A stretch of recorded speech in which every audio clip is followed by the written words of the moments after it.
Muito bem, amigos, para encerrarmos o estudo da lição número 5, a lição que falou sobre um cântico ao Senhor em terra estranha, vamos precisar compor um raciocínio, vamos dizer assim, espiritual muito forte, para que nós possamos entender o que os salmistas quiseram dizer quando eles questionavam a presença de Deus. Diante dos infortúnios, diante do que estavam passando, o povo ficou no cativeiro babilônico, cativeiro assírio, e eles então ficaram numa situação degradante, porque viam que os maus estavam prosperando. E eles, como nação escolhida, estavam cada vez mais preteridos e clamavam a Deus, e parece que Deus não os ouvia.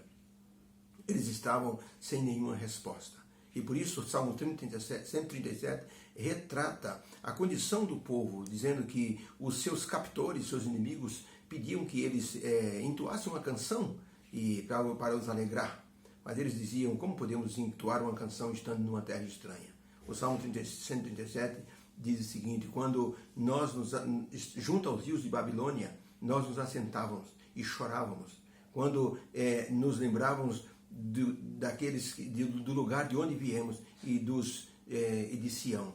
E ali, no meio daquela nação inimiga, sobre os salgueiros, nós pendurávamos as nossas harpas. E aqueles que nos levaram cativos nos pediam alguma canção e pediam que cantássemos para que pudéssemos diverti-los e alegrá-los. Mas a pergunta era: como poderemos cantar uma canção de Sião estando numa terra estranha? Podemos dizer que mesmo na vida que nós levamos hoje, com todo o problema da sobrevivência, a violência, toda a falta de segurança, com tudo que o cristão passa para manter-se fiel a Deus, parece que estamos vivendo numa terra estranha. Realmente, o profeta Miqueias diz que devemos nos levantar porque aqui não é o nosso lugar de descanso. Nem aqui é o lugar em que nós devemos parar para descansar e aqui nos assentarmos. A história do pato é interessante. Um pato que voava para as regiões quentes, ele viu num quintal de uma fazenda alguns patos e ele desceu. Ali, a comida estava ali fácil, milho e outras rações, e ele começou a comer. E disse: vou ficar apenas 1 hora. Acabou ficando o dia inteiro. Depois ele disse: vou ficar só hoje, amanhã eu vou e acompanho meus amigos. Acabou ficando 1 semana. E quando ele percebeu, já haviam se passado 3 meses. Os patos voltaram de volta da sua estação de verão, em volta ao seu antigo lugar. E aquele pato olhou os patos voando e disse: bom, é hora de partir. Mas na hora que ele tentou voar, estava gordo demais e não conseguiu levantar o voo. Ele disse: tudo bem, já que eu estou por aqui, vou ficar por aqui mesmo. E assim se acomodou a vida no terreiro e nunca mais voou. O apóstolo Paulo diz que não devemos nos acostumar com as coisas deste mundo. E é uma verdade, os salmistas diziam: como podemos cantar um cântico ao Senhor estando numa terra estranha? Somente se nós nos acomodarmos a esse lugar que estamos aqui.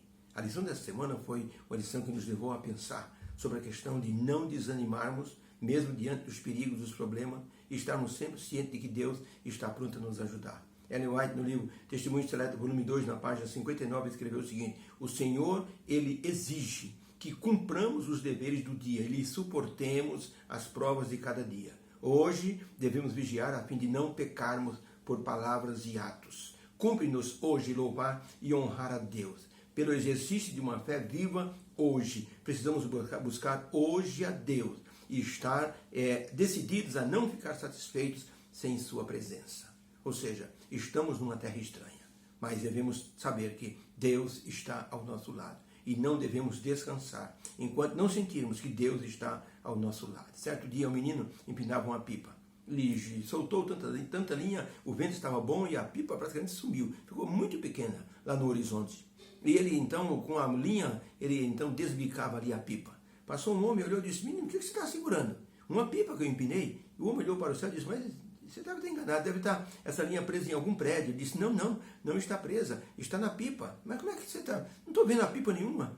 Deve ter caído essa pipa. E o menino disse: não caiu, porque eu estou sentindo o puxão dela aqui na linha. Quando estivermos assim, no meio dos problemas, das dificuldades, e sentirmos que Deus está ausente, parece que Ele está ausente, e algumas pessoas chegam a reclamar disso: parece que Deus não está me vendo, devemos sentir o puxão que Deus está nos dando através do seu amor, através da sua palavra. Estamos no meio do grande conflito. O salmista registrou que o mal pode, assim, estar fazendo tudo para nos afastar da presença de Deus e da comunhão com sua palavra e com o Espírito Santo. Os salmistas mostraram de forma poética que mesmo estando à beira da morte, a reação deve ser demonstrada de extrema confiança na justiça divina e na sua intervenção. E o salmista chegou a clamar: Senhor, eu estou morrendo, mas o Senhor está para me levantar do leito. Por isso o salmista chega a perguntar: onde Deus está? E parece até uma expressão desanimadora, mas depois ele muda o contexto das suas palavras e diz: o Senhor está para nos livrar, o Senhor nos libertará. Ele mostra confiança na intervenção divina. Ele admite que o silêncio divino é muito mais poderoso do que os nossos gritos de desespero. Quando estivermos para desesperar, pense que Deus está a nos ouvir, a ouvir o silêncio do nosso coração. Pense em tudo isto. Nós temos hoje a segurança das promessas divinas. E essas promessas nos fazem confiar na sua intervenção a qualquer momento. Como filhos abençoados e sendo assim Deus presente, Ele pode afastar a mão do inimigo e assim nos colocar num lugar seguro e nos dar a vitória, colocando um cântico em nosso coração. O salmista chegou a dizer: eu estava num poço de lama, num tremedal. Meus pés não davam mais pé, mas o Senhor me colocou os pés sobre uma rocha e colocou um cântico de vitória nos meus lábios. É isso que Deus quer fazer conosco. Que haja uma bênção em cada coração. Que a lição dessa semana possa nos ter alertado. Estamos nesse mundo e esse mundo parece uma terra estranha para quem está indo para uma pátria celestial. Deus nos abençoe. Temos um bom final de sexta-feira e um sábado feliz em nome de Jesus. Amém.